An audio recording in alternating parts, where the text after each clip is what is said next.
from Joseph Celia. Oh, a fan favorite. It comes in Rank every your week. top 5 NFL head coaches heading into this season. Top 5 NFL coaches. Do you mean based on like are we just saying like coaching, like their coaching ability, or how they're going to be successful in the team? I think he means top 5 NFL coaches heading into this season. Who's our top 5? Okay. I think anytime he's coaching in the league, I think you got to go Bill number 1. I don't think that's crazy to think. Now, I think at 2, I've always been a big fan of this guy, and I think he's going to have a chance with his quarterback back. I like Mike Tomlin. I'm a big fan of Mike Tomlin. I think he's a great coach in the league. I think he'll do well.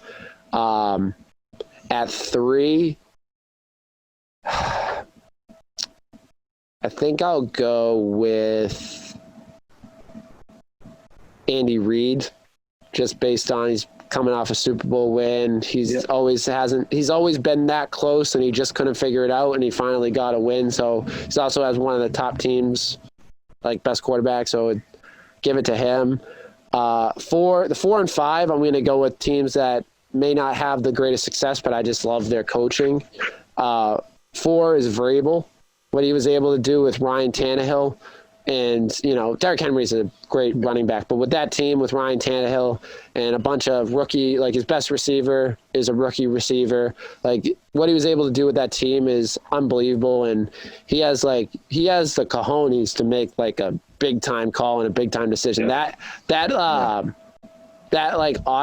play that went the direct snap to Derrick Henry for the touchdown throw and like the biggest moment of the Super Bowl in the goal line was absolutely never would have saw that coming. So I think he has his guy. I think he knows how to connect to players well. And so I'd go with Mike Vrabel, and a guy that probably not a lot of people think of, and he should have been considered in the coach of the year, but he just didn't make the playoffs, is Brian Flores. What he's doing in Miami that's the only reason.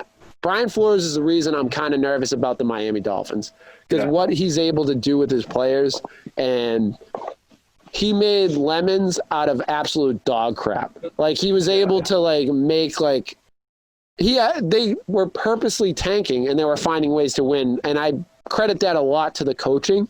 So I'd probably go Brian Flores. So I'd go Belichick, Tomlin, Andy Reid, Vrabel, Flores.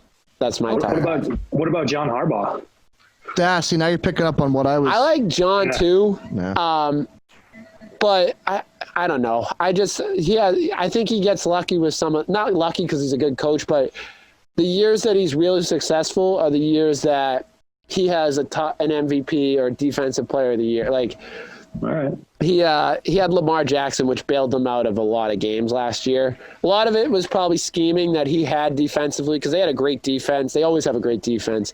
Yeah. But it was between Harbaugh and Flores for me, and I just think Flores wins some games. I don't think players win games, but a lot of that to do with Miami success last year is Flores. I really like Flores too. I think another guy that maybe doesn't crack the top 5, but it's Kyle Shanahan out in San Francisco. Yeah. Yep. He's been doing it for a long time as a coordinator.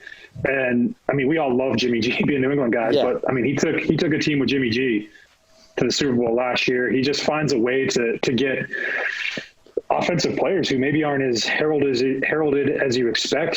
He gets them in position to make plays. So Shanahan's, I think, a guy. Yep. I think I would probably take out, yours is pretty good. I would probably take out Tomlin and Flores and go Shanahan and Harbaugh, but I don't think you can go wrong with those 2 picks. Now, that's hilarious. I think James and I are on the same page. You have the exact same list I was going to have. I don't know if in the same order, but we're on the same page. The thing I would say about the only negative, I was thinking the same guys as Shanahan. Like you said, he brought that team to the Super Bowl, which probably had, they had good players, but they had a running back by committee, and every week, one person had over 100. A different guy had over 100 yards. Yeah. And Jimmy G, we love him in New England, but he's not the greatest quarterback. When you're looking at Mahomes versus Garoppolo, it's pretty outweighed. My one knock on Kyle Shanahan is, and it's proven in big moments in big games, he doesn't make the right call. Like he was he was the play caller in the Atlanta Super Bowl, which we all remember No doubt. that was awesome for us. And in last year's Super Bowl, they just couldn't find a way to get a first down when it was like crunch time. You know what I mean? Right. So sometimes play calling in big games is kind of spotty, but again, he took a team that by rights, shouldn't have been in the Super Bowl, and Right. they had great success. So, and I think again, they're going to have great success this year too. So can't go wrong with Shanahan and Harbaugh in that top 5 too. So Joseph Celia, always a good question. Yeah. He does his homework, great questions.